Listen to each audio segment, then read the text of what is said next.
Hey guys, welcome to episode 8 of the podcast titled I Hear an Army Charging. In today's episode I'm going to read a poem by James Joyce and I'll discuss it afterwards.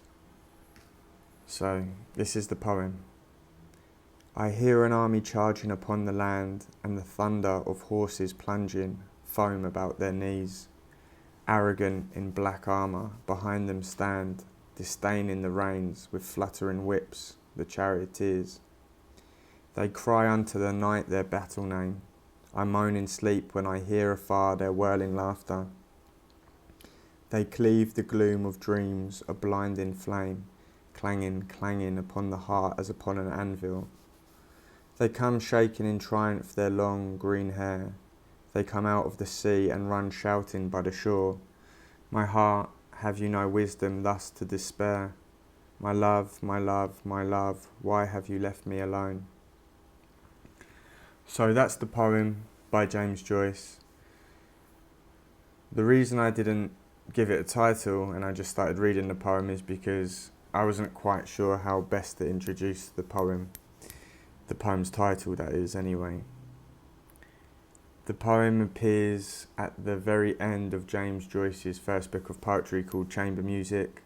All the poems in Chamber Music are without title, they're numbered, and they're all numbered in Roman numerals. This is the last poem in that sequence, and it's 36, the 36th poem in that book. And it's quite different to the other poems in the book.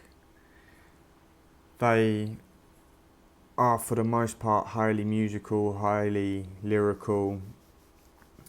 Many scholars have commented on them being almost Elizabethan pastiches. Very rhymey, very romantic, but this poem in particular stands out because it's a little more aggressive and nightmarish than the other poems, though they do have a dreamlike quality too.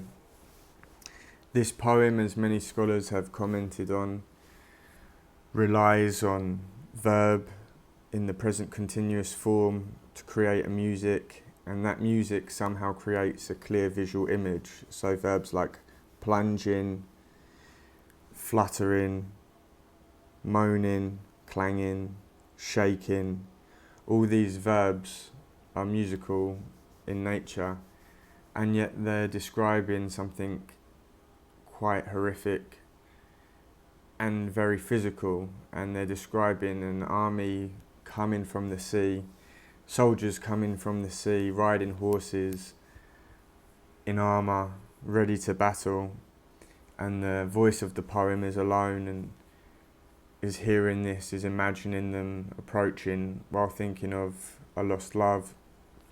So it's a really clever poem on multiple levels. It was a poem that was included in Ezra Pound's anthology De Imagists that was published in 1914. This poem was published in 1907 along with the other poems in Chamber Music.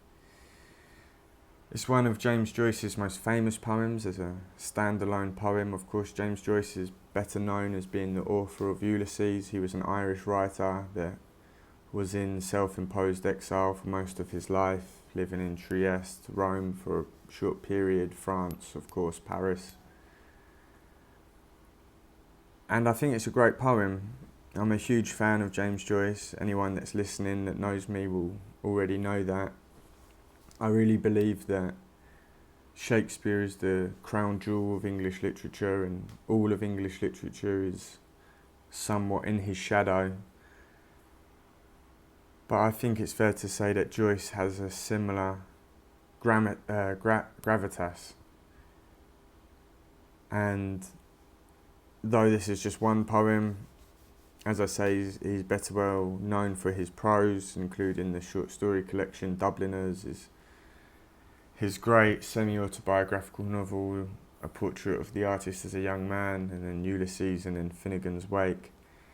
But this is the poem, I Hear an Army, 36, in Chamber Music, the 36th poem in Chamber Music, I Hear an Army. I like it being referred to as I Hear an Army Charging. The first line reads, I hear an army charging upon the land. I hope you enjoyed the poem. This is episode 8 because I have recorded episode 7. That's a long video and I need to work out how to put it onto the channel, and it is on Romeo and Juliet, the balcony scene, Act 2, Scene 2. Hopefully I'll get that up. Hopefully you've enjoyed this video. Like I say, I can't recommend James Joyce enough.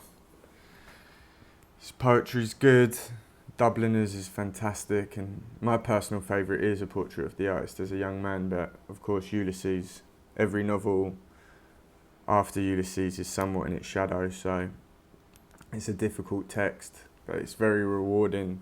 Finnegan's Wake is far beyond difficult, but many more learned men and scholars than I have credited it as being one of the greatest works of literature ever written. But like I say, I struggle to get past the first page, 2 pages. It's a difficult text. But like I say, thank you for listening.